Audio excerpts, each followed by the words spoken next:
This is still a thing? Feverish calls to disavow every time some white does something violent? Okay, I know nobody prominent is pushing this crap. I see plenty of you in comment sections, in forums, clearly tuned in to white consciousness, clearly engaging in at least your own minimal form of white advocacy, pushing this same respectable conservative crap that has 50 solid years of 100% failure. The results are in and have been in for a long time, and yet many of you even go so far as to deny what the results are. So, Mr. Respectable White Nationalist, you say that anti-white violence harms the anti-white cause. Let's look at the record. In 1957, the Supreme Court ruled that local and state governments can no longer determine how to deal with their various subsets of population. That if they are to put laws in place for the purpose of controlling the violence and criminality found in certain communities, that they will, against the will of the communities and the states that voted for them, be removed from office by men with guns and locked away. Soon, this was followed by the famous school integration push, most famously summarized in the photos and the video footage from Little Rock, Arkansas, where the local government stood united with the local populace to protect their children from the abuse and inconvenience they would suffer at the hands of their new classmates under federal edict. Men with guns came in and pointed at those concerned white parents and their leaders in the community and said, "No, you will take on this burden or we will shoot you." In 1964, the federal government passed a law saying, "Hey there, white business owners, if you don't want to have all your shit taken from you and maybe even be locked away in a prison with violent criminals, you better make sure that you do business with anybody who demands you do business with them. Doesn't matter if they're a problematic population or if you simply don't want to. We're done with all that personal property rights ideal. No. We're now going into imposed black control of businesses owned and maintained by whites." And it was shortly after this that the Black Panthers started up, doing things like bringing shotguns onto college campuses and calling for violence against whites. 1967 was the year of the famous black riots all across the U.S. The response to this was largely to funnel millions of dollars of federal money into many of the cities where those riots took place. It's almost like terrorism works pretty goddamn well.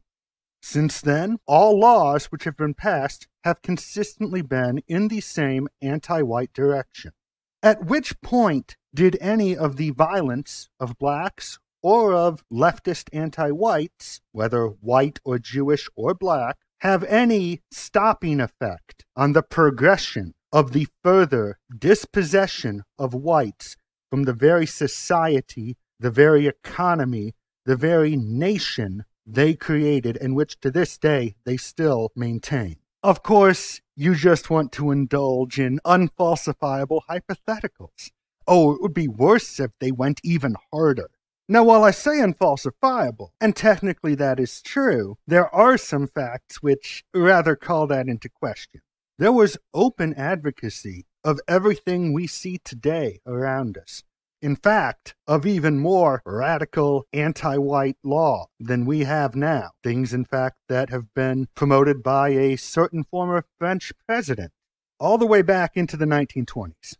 Now, from the 1920s to 1950, how much forward momentum did that movement have? Well, in all those 30 years, they couldn't even get the Jim Crow laws taken off the books. What else was around in those 30 years? Well, there was the KKK. And they certainly had a bad reputation in the leftist ranks. A lot of bitching about those evil, violent KKK. Hell, in 1921, whites burned down part of a town in Oklahoma over some racial tension that was going on. And unlike what blacks usually do, which is burn down their own shit, well, the whites targeted the black neighborhood. So did 1921, the Greenwood vandalism, The Black Wall Street race riot, as some call it? Did that harm the white movement? Did that propel the black movement into power? Well, no. They went another 30 years, another 37 years, without getting a damn thing they wanted, and with whites remaining in charge of their own communities. As black violence arose, so did acquiescence to black demand. As Jewish communist power at the top levels of government and media continued to rise, so too did the acquiescence to the demands of those anti-white communist bastards. The shooting in Greensboro in the 60s was really the last stand of the Klan. The Klan was already becoming more and more of a political advocacy commission and less of a vigilante self-defense force. And after Greensboro, that was pretty much set in stone. So with black violence on the rise, with black demands on the rise, with open hatred and calls for violence against whites on the rise, since the late 60s, in what direction has the culture gone? From 1970 to 1980, when were whites more free? When were blacks more empowered to the fruits of things they did not earn? In 1970 or 1980? You know the answer. Same question, 1980 or today. We had 8 years of a president who constantly blamed whitey for every damn thing, who in one of his first speeches after getting the presidency gave a long spiel about how America was founded in racism and America is still racist and whitey needs to do more for black people. And he continued that tone all throughout his presidency. And today, what's happening today? Oh, well, today, the police are assisting communists in tearing down symbols of Southern heritage. That's what's happening today. We have only seen an ever-escalating force, an ever-escalating violent rhetoric, an ever-escalating blame-whitey mentality. And guess what? It works. The cucked pro-whites who still don't quite get it yet think that the masses respond like they do. You actually have a problem with the hypocrisy of power. You actually have a problem with a dominant group forcing the beaten down to act in a certain way. And you think that the masses see it the same way you do. No. The masses give in to the beating. The masses are feminine. They submit. They always have. Pew Research has tracked the attitudes of various races towards the racial question, the civil rights issue in America for several years. Now, I know a lot of you respectable white nationalists, many of you were red-pilled by the Trayvon Martin thing, right? And then after Michael Brown was shot and there were riots in Baltimore, that accelerated you on your path to be where you are now. And you think that's how the white population responded. No, you are 100% wrong. 180 degrees from the truth. In March of 2014, when asked, has the country made the proper changes already that are needed to give whites and blacks equal rights? 39% of whites said, no, more changes need to be made.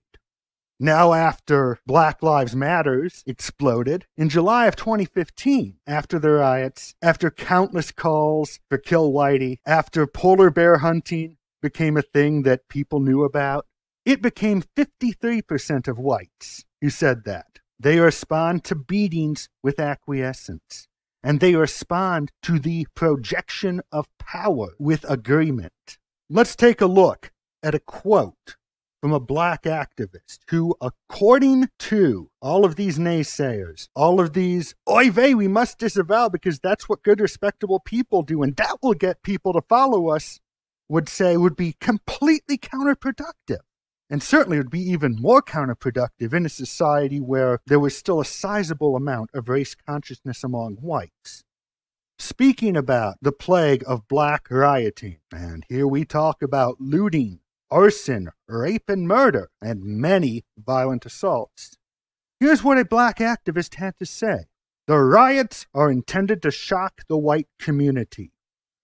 The looting, which is their principal feature, serves many functions. It enables the most enraged and deprived Negro to take hold of consumer goods with the ease the white man does by using his purse.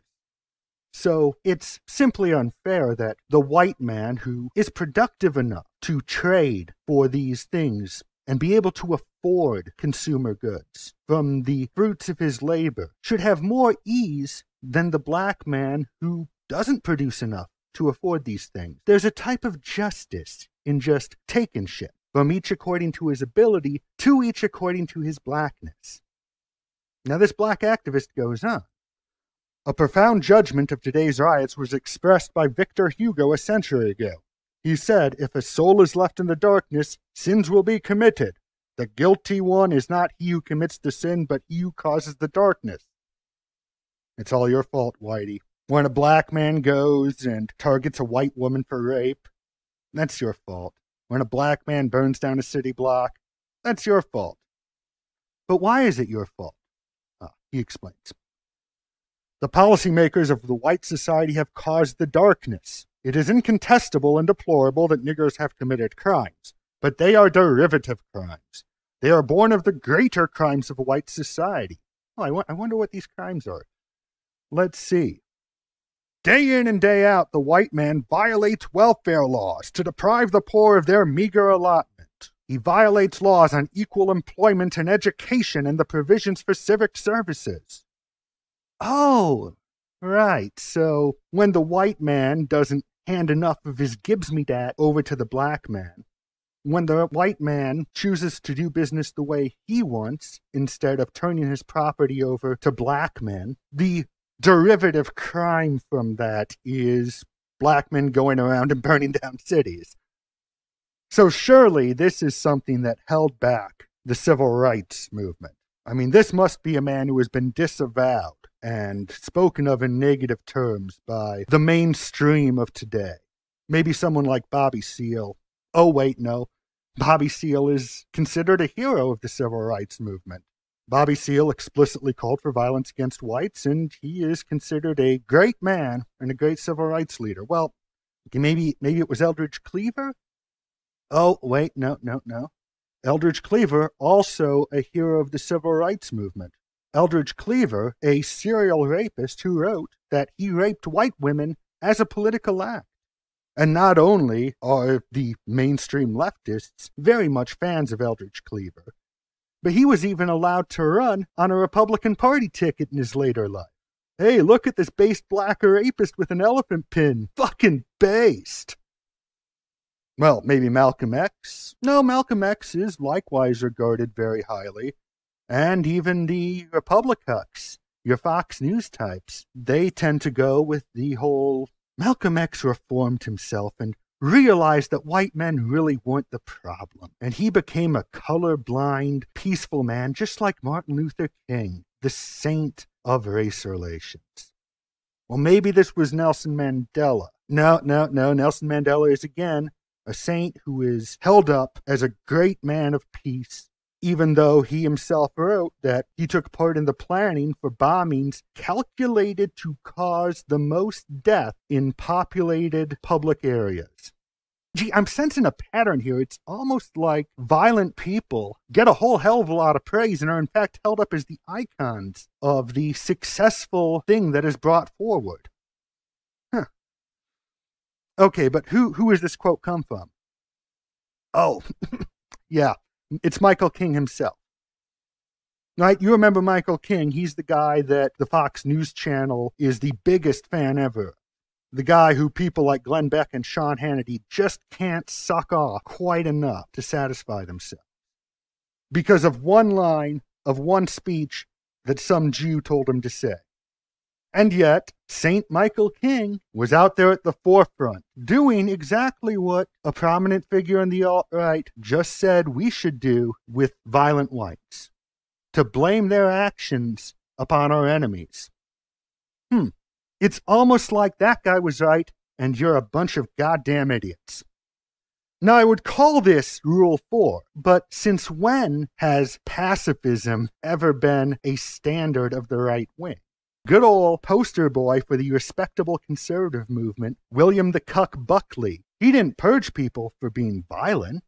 In fact, he purged many people for being anti-war, like the old American right that he was actively subverting was.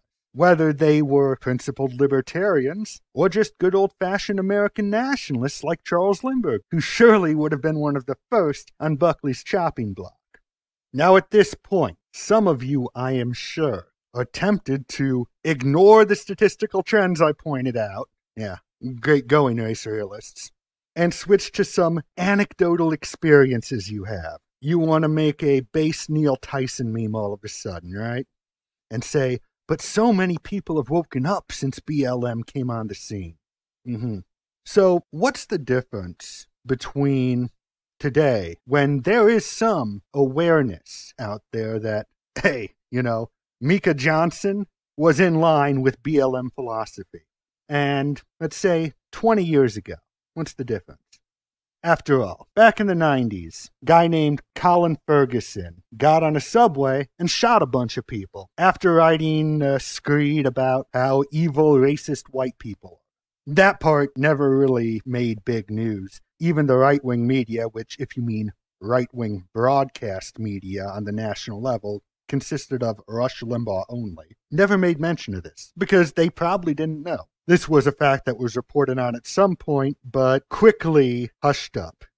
It's the typical pattern. You get early reports that leak some very inconvenient facts before all the journalists get on the same page and go, oh, dummy, you don't say shit like that. Oh, right, I forgot, right? However, today, a fair amount of people know about the things Colin Ferguson wrote about whites. Now, a less known killer in the 90s, a number of years later, was Joseph Paul Franklin. Now, you may not have heard of this guy in the 90s. However, if you heard of him, you definitely knew he was motivated by race. He had a problem with blacks polluting the gene pool and with white women being defiled by blacks. That was his motivation. Everybody knew it. Anywhere he was discussed, that aspect of his crimes was discussed. Now, why is it today that we actually have some admission of the anti-white animus behind black crimes? Why is it today that there actually is some counter-narrative, even on things that are so, heinous and evil, as the shooting at the Emmanuel Baptist Church? It's all about power. We have more power. What you're listening to me through right now is what gave us that power. In fact, it was the internet that largely popped off the lid on the torture, rape, and murder of Shannon Christian and Chris Newsom, 11, 12 years ago. And that was when the internet was much less ubiquitous than it is today. We still do not have enough power to gain an actual victory. Now, we had enough power to show what the American people actually want. We elected the most implicitly white candidate since Richard Nixon into the White House. Of course, the practical results of that have been lacking, haven't they? At the very same time that many whites are waking up to the reality and joining us, many more whites are turning from apathy to more and more dedicated cucking. Because after all, yes, we have the internet, but we don't have the broadcast towers of the newspapers. Yet. Power is the path to victory, and you don't get power by cucking out.